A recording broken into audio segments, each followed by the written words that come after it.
الحمد لله رب العالمين وصلي وسلم على المبعوث رحمة للعالمين بعثه الله شاهدا ومبشرا ونذيرا وداعيا إلى الله بإذنه وسراجا منيرا الحمد لله. So continuing off with our series on 10 things that we can do to become closer and become amongst the beloved of Allah. So far we've talked about 2 of those 10 things, which was the first one being to read the Quran with contemplation and understanding its meanings. The second thing we talked about last time was to do the fara'id before the nawafil. The third thing we're going to talk about today is Ibn al-Qayyim. He mentions دوام ذكره على كل حال باللسان والقلب والأركان والحال. So he says to be consistent in the dhikr of Allah, the remembrance of Allah in every condition, whether it be with your tongue, your heart, or with your limbs. So dhikr of Allah is one of those good deeds that it's easy to do, yet the reward is exponentially high. It's mentioned that just the simple phrase of saying Subhanallah wa bihamdi, just 3 words, غُرِسَتْ لَهُ نَخْرٌ فِي الْجَنَّةِ, that a palm tree is planted for you in paradise. Just the fact that you said Subhanallah wa bihamdi, a palm tree is planted for you in paradise. And if you have a palm tree in paradise, well, you have a property in paradise as well.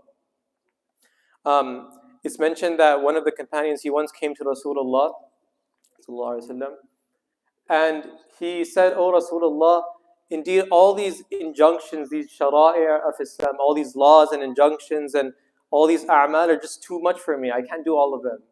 I can't do sadaqah, I can't do fasting on Monday, Thursdays, I can't do qiyamul layl, I can't do all of this. So tell me something that's easy to do that I could just cling on to."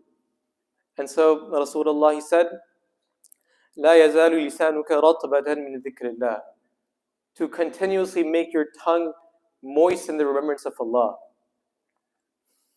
It's mentioned by Abu Hurairah radiallahu anhu. He says that he was sitting with the Prophet sallallahu alaihi wasallam, and so Rasulullah, he says, سبق المفردون, that the mufridun have preceded us. It's interesting that the word sabaqa is from the word sibaq, which means horse racing. So it's as if people have outraced the companions. And so the companions, they said, وَمَا الْمُفْرِدُونَ يَا رَسُولَ اللَّهِ, who are these mufridun that you're talking about?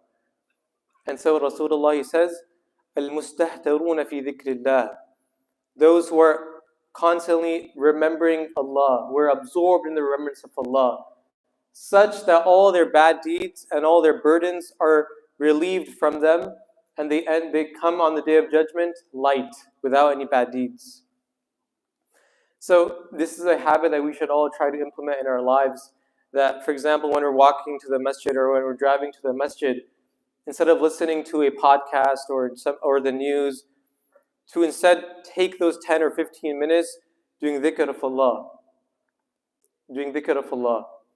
And there's so many benefits of doing dhikr of Allah, but I'll mention one of them really quickly.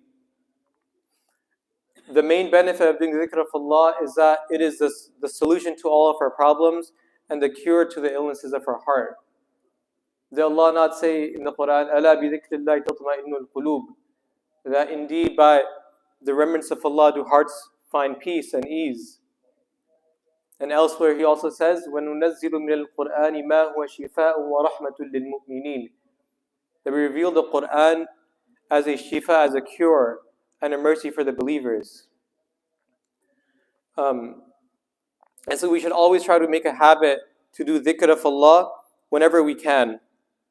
And there was a poet, he once said, وَإِذَا مَرَضْنَا تَدَاوَيْنَا بِذِكْرِكُمُ وَنَتْرُكَ الذِّكْرَ أَحْيَانًا فَنَنْتَكِسُ.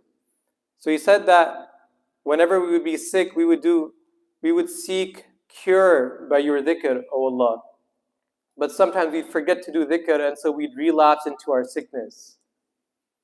So next time, whenever we face an illness or we have stresses or anything that's burdensome upon us, the first thing we should do before doing anything else is to do dhikr of Allah. Because that is the practice of the Salaf, that is the practice of the companions, and that was certainly the practice of Rasulullah sallallahu alaihi wasallam. سبحانك اللهم وبحمدك نشهد أن لا إله إلا أنت نستغفرك ونتوب إليك.